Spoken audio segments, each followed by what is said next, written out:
Okay, part two. I'm going to pick up right where we left off. So, 9 times out of 10, the person doesn't know that they're becoming anxious until it's way out of hand. And when you're way out here, you're gone. You're not able to just calm yourself down. So, what we do is we teach the dog to pick up on the symptoms of your anxiety, alert you to it so that you can excuse yourself, go through your breathing exercises, your grounding exercises. If your dog's trained to do deep pressure therapy or tactile stim work, we will do that. But that's not it. There's other things that we do. We do blocking exercises where we actually teach a dog to turn around and face behind the person if they're like ordering food from a counter, or if they're using an ATM, or standing in line, things like that. And what that does is it kind of keeps people back. And it's a psychological block. So people see that dog and they're like, I don't know if he's friendly or not. So they'll usually stay back a little bit. There's other things that we can do. We can teach the dog to go get help. So if the person goes into crisis mode, they can say, go get help. And we teach the dog to go and find the wife, or, an adult live-in child, or, a roommate, or whoever the person is living with. Or if they're out in public, they can go and find a random stranger, if, just a helpful, friendly stranger. And it kind of depends on each person's a little bit different. But go find help. The dog is persistent. They're like, hey, my person needs help, and then they'll bring the person back to where their handler is. So those are just a few things. There's 100 different things that we can do. I've trained dogs to go in. I had one guy that had some issues with coming home at night after dark. And so we taught the dog to go in and turn the light on in the kitchen for him when he would get home from work, if it was dark out. I've had dogs do medication reminders. So we set an iPhone alarm, and when the alarm goes off, the dog starts pestering. Hey, gotta take your meds. Come on, let's go. Because what a lot of these guys will do is they're busy, they're doing something, they turn that alarm off and they go, I'll do it in a minute. Next thing you know, 3 hours has gone by. So we teach the dog that alarm means that you need to start bugging him. And then the procedure from there is the person goes, they take their medicine, they reward the dog gets rewarded, it reinforces the behavior, and it just, perpetuates. There's a lot of things that they can do. Rescue medication retrieval, guiding the person to a quiet room, all kinds of things. Next question. I have a disability, but my dog doesn't have any training. My doctor said that my dog could be a service dog, but I heard you say that's not how it works. Why not? So it doesn't really matter what your doctor said. Clearly, they don't know the ADA laws, because the ADA laws are that your dog has to be specifically trained. It just doesn't work that way. Having a doctor's note does not make your dog a service dog. Having a disability does not make your dog a service dog. Training makes your dog a service dog. And I hate to be so just blunt about it, but it is what it is. That's what it is. Let's see. I got my dog registered as a service dog online, but the hotel I'm staying at won't let him stay with me. What can I do? Well, so that depends on your dog. Has your dog been through training? Have you trained your dog? It doesn't matter if you've gone through a private trainer like me, if you got your dog from an organization that trained it, or if you trained it yourself at home. A lot of people train their dogs at home themselves, and that's totally fine. It still classifies as a service dog. If it's doing task work and it's doing what it needs to be doing, then it's a service dog. They cannot deny you access. You can show them the ADA laws. Just Google ADA service dog laws and it'll pop up on your phone. You can show it to the hotel manager. But your dog has to be task trained. If your dog's not task trained, it's not a service dog and they don't have to let you in. Why isn't online registry enough? So online registries are a scam. You would be just as good to get on your Microsoft Word, or what is the one, Publisher, whichever one you can make certificates with. Make your own certificate, print it out, save yourself the $50-$60, however much they charge for it.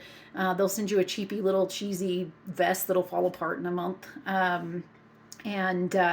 It's a scam. I mean, there is no such thing as a federal registry for service dogs. There is no such thing as a federal certification system for service dogs. None of that stuff is real. It literally states in our service dog training contract that certification is not required. We do offer a certification program, and the reason that we certify our dogs is you'll get a little certificate that states that your dog has been through training. It has all of our contact information on it. So when you go to that hotel and you say, no, my dog's trained, and they say, well, I need to see your certification papers. you have something you can hand them. It's just an access thing. It makes things easier for the people that have been through our training. It does have our contact information on it, and the hotel can call me and I will answer my phone and I will say, yes, that dog trained, graduated this year, because I can tell from the number. We have it coded a certain way that if they read me the certification number, I can tell what dog it was. Coded for service dog, therapy dog, or emotional support dog, the year that the dog was trained and what number that dog was that year. So I can verify training right there on the spot. Not a big deal. We do it all the time. Okay, so now I have a couple of business ones, and these are interesting. So I own a restaurant, and people are always bringing their little dogs with a vest on, and the dogs are barking at people and sitting in their owner's lap at the table. Last week, someone's husky stole a hamburger off of someone else's table. This doesn't seem right to me, but what can I do as a business owner? You can kick them out. You can literally make the dog leave. You can tell the person that, you don't have to leave, but you cannot have this dog in here. You are protected under the ADA guidelines. If you look up the ADA guidelines for service dogs, business owners are protected. Dogs that are causing disruptions can be excused from a business. I don't think you're allowed to kick the person out unless the person starts a big disruption, but you can absolutely have the dog removed. 100%. You are legally backed here. You can call the police. You can report the person for trespassing. They're not allowed to do that. If the dog is out of control, and the ADA guidelines state that the dog must be under control at all times. If the dog's out of control, if it's barking at people, if it's sitting in the person's lap, stealing a hamburger off of somebody's table, that's ridiculous. It needs to go. Kick it out. You can kick it out. You are allowed. You are 100% protected under the federal ADA guidelines. You are protected. Kick that dog out. You're more than welcome to. I am a general manager of a store where people come in to shop, and I'm noticing more and more service dogs. Some of them are badly behaved and pulling their owners around or are barking, and we've even had a fight break out between two dogs in the last month. How do I know which ones are real service dogs and which ones are not?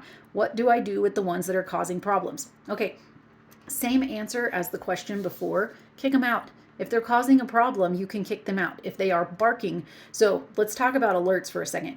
Alerts have to be quiet. They cannot do barking alerts. Barking alerts, not allowed. No, you cannot bark.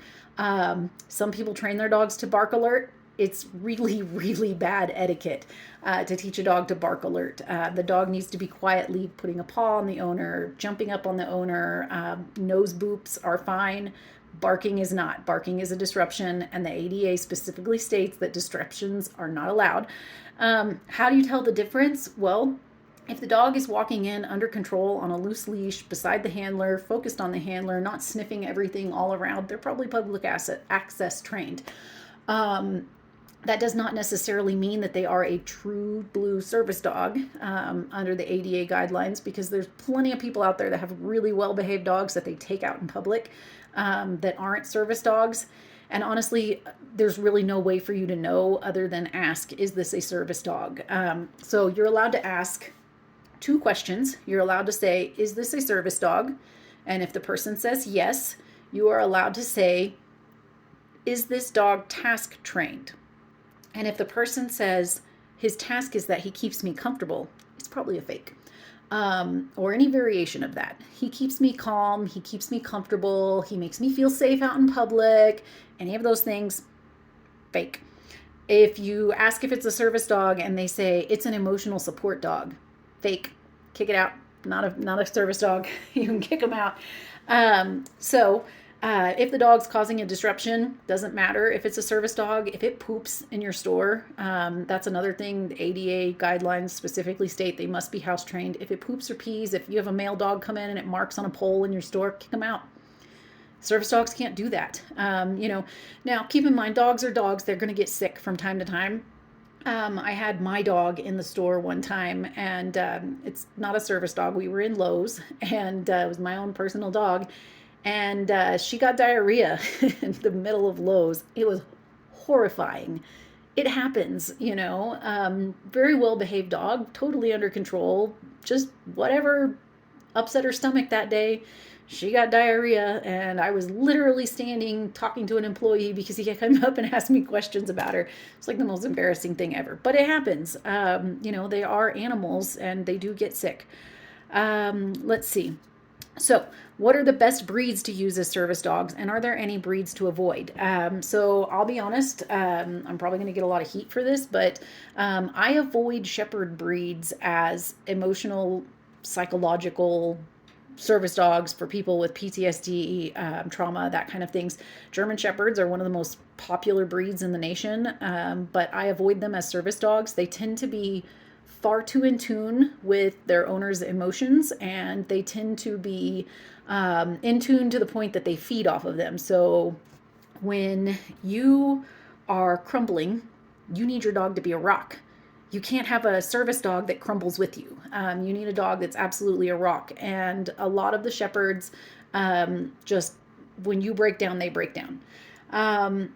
There's breeds that are just specifically hard to train. Like you've got livestock guardians. I avoid livestock guardians. I'm not going to say that I've never seen it work, but it's very few and far between.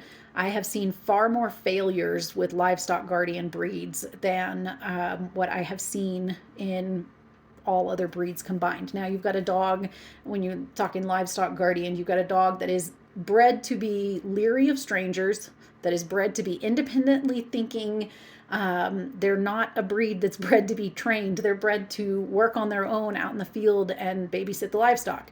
Which is not a good fit as a service dog.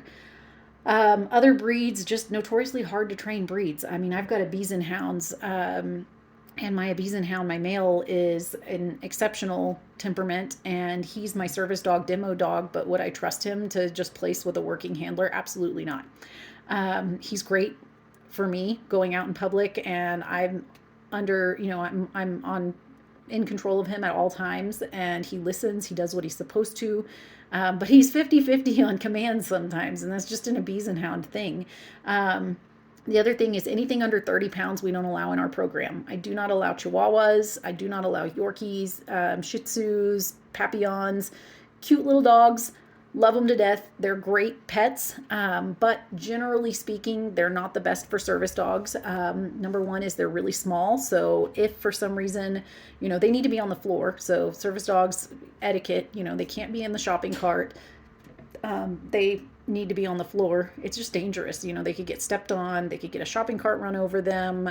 They can trip over, people trip over them, that type of stuff. The learning curve is different with the tiny breeds. They just do not learn like the big dogs do.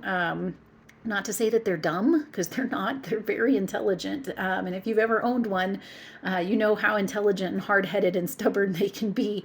And so typically I go for the breeds that you see in all the service dog programs. I love seeing labs. I've had really good luck with Labradoodles. A lot of breeders hate the doodle breeds because they're crossbreed, but you know what? I've had really good luck with them personally. Maybe that's a regional thing, because I've heard trainers in other areas have horrible luck with them. But the ones that I saw in Oklahoma were fantastic. So I had good luck with them in Oklahoma. Goldens are great. I like pit bulls and I like Dobermans for people with PTSD. When we've got like a vet with PTSD, I like Dobermans because people tend to see them and they're not like, oh, I want to touch it. They're like, oh, it's pretty. I'm going to stay back here. Same thing with pit bulls.